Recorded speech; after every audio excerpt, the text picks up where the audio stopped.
Hi. ఇప్పుడు మనము registration లేని ఇళ్ళని, గ్రామాల్లో ఉన్నటువంటి ఇళ్ళని మనం ఇప్పుడు రిజిస్టర్ చేసుకోవడానికి అవకాశం ఉందా?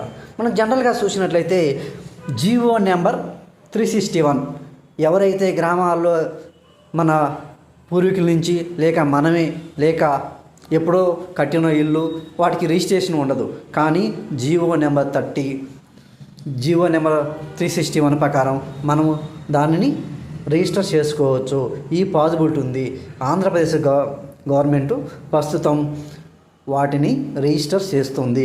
మీరు మీ ఇంటికి రిజిస్ట్రేషన్ డాక్యుమెంట్లు లేకుండా ఉన్నట్లయితే మీరు వెళ్ళండి. తక్షణమే మీరు వెళ్ళి ఏదైతే మినిమం డాక్యుమెంట్స్, ఇంటి పన్ను, కరెంటు బిల్లు, విలేజ్ ఏదైతే ప్రొవైడ్ చేస్తారో అవన్నీ తీసుకెళ్ళి పంచాయత్ సెక్రటరీ అప్రూవల్ ఈ మొత్తం తీసుకెళ్ళి రిజిస్టర్ చేసుకోండి.